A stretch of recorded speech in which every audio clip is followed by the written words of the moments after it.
On pense souvent que pour avoir un foyer, il faut des fondations en béton. Mais je préfère voir mon foyer comme un être vivant, qui respire et qui voyage.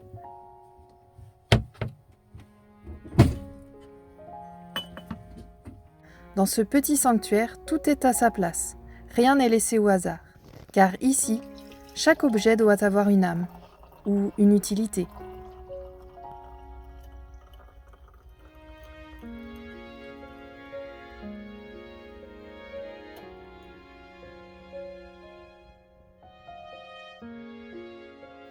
Bienvenue dans mon monde, un lieu où la magie est une alliée quotidienne et où chaque route est une promesse. Ce week-end avec ma fille, nous avons craqué. 7 nouveaux livres ont rejoint notre bibliothèque nomade.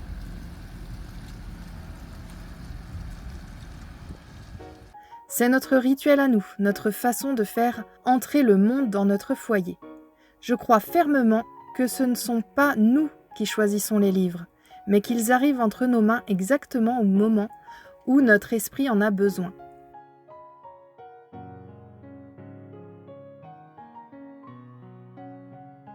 Pour une adolescente et sa mère, c'est bien plus que du shopping, c'est un langage secret que nous partageons.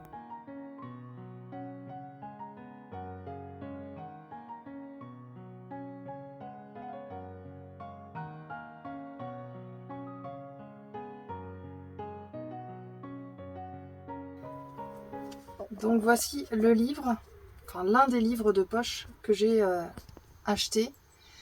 Donc on est sur le code 93 et je vais vous lire un petit peu ce qu'il y a d'écrit derrière. Un cadavre immaculé qui rouvre les yeux sur la table d'autopsie. Un portable qui se met à sonner dans le corps d'un jeune toxico, mort de brûlure inexplicable. Malgré 15 ans de terrain en Seine-Saint-Denis, Victor Coste, capitaine de police, se prépare au pire. Et que penser de ces lettres anonymes qui dessinent une première piste, celle d'un mystérieux dossier, le code 93 ? Une piste qui, des cercles huppés parisiens au quartier déshérité, fera franchir à Coste les limites du périphérique et de la raison. Donc on parle d'un scénario qui tient en haleine jusqu'à la dernière page, du grand art de polar. Donc oui, on est sur une histoire plutôt d'un polar qui est français en plus, donc pour soutenir un petit peu les auteurs français, j'ai décidé d'acheter ce livre. Enfin, ça reste un pocket, oh poche. Ça reste un poche. Donc là, on est sur Flamme and Fury, gagner ou mourir. Et donc on nous dit, gagne ta place sur la piste ou quitte-la. Kelvara le sait. Les courses de Phoenix sont un sport aussi profitable que mortel. Quand elle perd 2 membres de son équipe, les hurleurs, elle est au bord du désespoir. Afin de remporter le Grand Prix, il ne lui reste qu'une solution, s'allier au seul cavalier capable de l'aider, l'arrogant et impulsif Warren Cooper. Contre toute attente, l'alchimie qui naît entre eux attire l'attention du Magna Christo. Il propose de parrainer les hurleurs à la seule condition que l'équipe remporte toutes les compétitions. Mais en acceptant, Cale découvre l'existence d'un projet menaçant ceux qui lui sont chers, à commencer par sa Phoenix Savita. Perdre n'est désormais plus une option. Donc là, je pense que c'est un livre...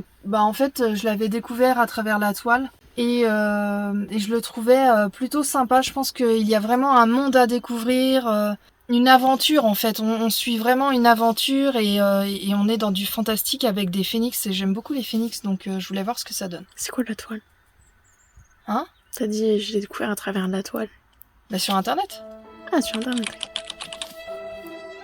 D'accord. Je sais pas ce que ça veut dire.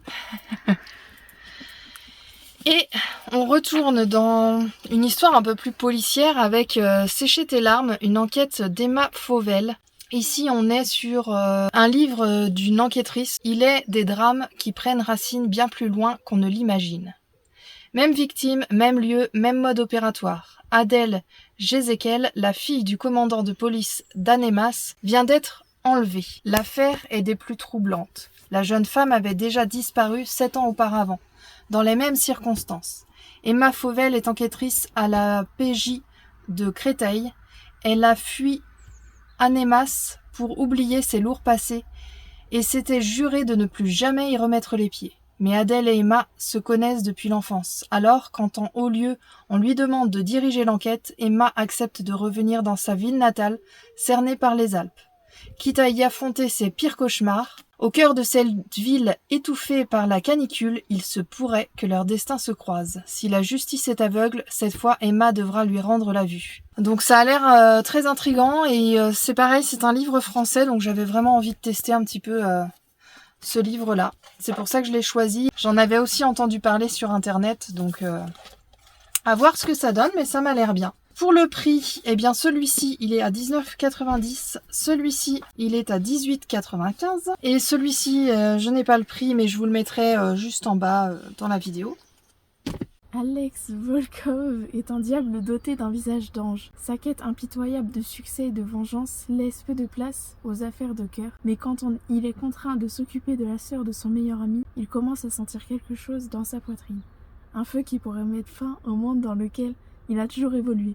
Avachen est un esprit libre, piégé par les cauchemars d'une enfance dont elle ne se souvient pas, mais malgré son passé brisé, elle n'a jamais cessé de voir la beauté dans le monde, y compris le cœur sous le visage froid d'un homme qu'elle ne devrait pas désirer. Son sauveur et sa perte. Quand leur histoire commence à prendre forme, elle révèle des secrets qui pourraient les détruire tous les deux et tout ce qui leur est cher. Et donc pourquoi t'as choisi ce livre-là ? Parce que déjà il m'a été recommandé par ma meilleure amie qui a toute la collection. Ensuite il avait l'air pas mal. J'aime bien la couverture un peu simple et le nom comme ça. Et j'aime bien la romance. Donc là on précise quand même qu'on est sur de la dark romance. Non, de la romance psychologique, pardon. Pas du tout dark. Pas du tout dark romance. Avec 2 femmes sur 3 quand même. C'est genre pour expliquer si y a certaines scènes ou... Voilà, qui pourraient heurter la sensibilité. Des jeunes lecteurs. Voilà. C'est pour prévenir.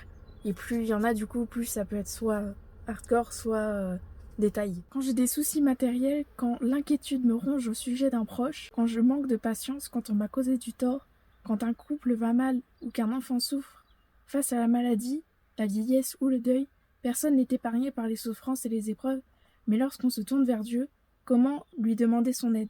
Que ce soit pour assister les plus proches ou pour nous-mêmes, ces courtes prières sont adaptées à toutes les situations. Un ouvrage à emporter partout et à faire connaître à tous ceux qui ont besoin de l'aide du ciel au quotidien. Et du coup, je l'ai pris parce que l'intérieur, il est simple. Et je trouve qu'elles sont bien faites dedans. Et genre, des fois, quand on a besoin et tout, c'est dur de trouver les mots. Du coup, là, il y a vraiment beaucoup de sujets sur plein de trucs différents. Donc, il est très... J'aime bien. Buntaro Mori n'aime que la solitude. Transféré dans un nouveau lycée, son existence sans sauveur est bouleversée quand un camarade, fan d'escalade, lui lance un défi insensé. Entreprendre l'ascension d'un bâtiment scolaire sans matériel ni préparation. Buntaro atteint le toit et se sent réellement vivant pour la première fois de sa vie. L'appel de la grimpe sera désormais plus fort que tout. Se rapprocher du ciel pour se sentir vivant. Alors, je l'ai choisi parce que déjà, j'adore les dessins. Ensuite, l'histoire en elle-même, elle est très intéressante. J'ai déjà lu les scans, donc c'est les mangas sur internet. Mais l'avoir en version papier, c'est un plus parce que c'est vraiment très beau à observer et une très bonne lecture. Et comme tu voulais le relire souvent, c'est vrai qu'en version papier... Oui. Ça Et vu qu'il y a beaucoup de dessins double page aussi, en scan, on n'a pas les double pages. Alors, montre ce que c'est qu'une... Je sais pas s'il y en a là-dedans. Ouais, parce que t'as lu plusieurs tomes. J'ai tout lu. Jusqu'à la fin. C'est une histoire qui change aussi un peu. Donc, Ah oui, d'accord. Bah oui, du coup, tu vois pas toute la scène. Ça te coupe la page. En scan, on a ça, puis ça. Ouais. Pas les deux ensemble. Et alors que là, la séparation, elle est bien là. Ouais, ok. Il y a beaucoup, il y a, vu que dans ce manga-là, surtout les prochains tomes, c'est très beau visuellement et du coup avoir les doubles pages, ça permet de mieux comprendre. Parce que l'auteur, il utilise un peu des trucs abstraits pour signifier la montagne ou les événements qui se passent à la montagne. La vie aurait-elle décidé de sourire à Gemma Patterson, orpheline ayant grandi à Austin. Ses notes exceptionnelles et une bourse lui permettent enfin d'intégrer la prestigieuse université de Columbia pour un trimestre. Elle laisse tout derrière elle, sauf son précieux ordinateur qui contient notamment ses recherches sur sa mère biologique. De son côté, Zach Morgan a beau être un populaire joueur de l'équipe de football de Columbia, Il tient par-dessus tout à sa solitude, ce qui entretient le mystère autour de lui, l'attraction qu'il dégage. Entre Gemma et Zack, la rencontre est percutante, au point qu'ils échangent leurs ordinateurs par inadvertance. Si Gemma panique, Zack semble lui terrifié à l'idée que quelqu'un puisse découvrir ses secrets les mieux gardés. Tu l'as pris pour? Parce que c'est de la romance. Ouais. Et donc là, on est à une pour faire la comparaison, l'autre on une avait sur 2. trois. Et on est sur de la romance, pareil, psychologique. C'est de la romance classique en gros. Ouais. C'est pas, y a rien de violent ou quoi. Et du coup, ouais, c'est de la romance, ça avait l'air pas mal. Je crois que j'en ai entendu parler un peu sur les réseaux. Et il était gratuit. Ah oui, c'est vrai on prenait 2 poches. Non, 2 poches, oui. Ouais, on achetait 2 poches. Et on en avait un offert. Voilà. Donc, autant qu'elle se fasse plaisir avec un livre. Moi, je regardais dans les poches qui étaient sélectionnées gratuits. Je trouvais rien de sensationnel. C'est vrai que celui-là... c'était à peu près le seul qui avait l'air sympa. Ouais, je pense aussi. Dans ce qui restait, en tout cas, à la librairie. Celui-ci de ma fille, il est à 9,90. C'est écrit devant ? En bas, la petite vignette. Ah oui, livre offert. Voilà. Donc il y a vraiment une catégorie avec des livres offerts, ok. Ce manga... Il n'y a pas le prix, mais je crois que c'était 9 ou 7, un truc comme ça. je vous mettrai le prix juste en dessous. Je vais vérifier ça. Et puis celui-ci, 8,90. Mais vivre ainsi demande une rigueur que peu de gens soupçonnent. On nous imagine parfois négligents, alors que c'est tout le contraire. Dans mon foyer, le déchet est l'ennemi. Je trie, je réduis, je minimise chaque emballage. Mais c'est là que l'ironie nous rattrape. L'article R634-2 du Code pénal nous menace, alors que nous cherchons désespérément à bien faire. Dans beaucoup de villes, les bornes de tri sont verrouillées par des badges de résidents. C'est un paradoxe frustrant. Nous avons la conscience citoyenne, nous avons le tri exemplaire, mais on nous refuse l'accès à la solution. On finit par porter nos déchets propres sur des kilomètres, cherchant simplement à respecter cette terre que nous aimons tant.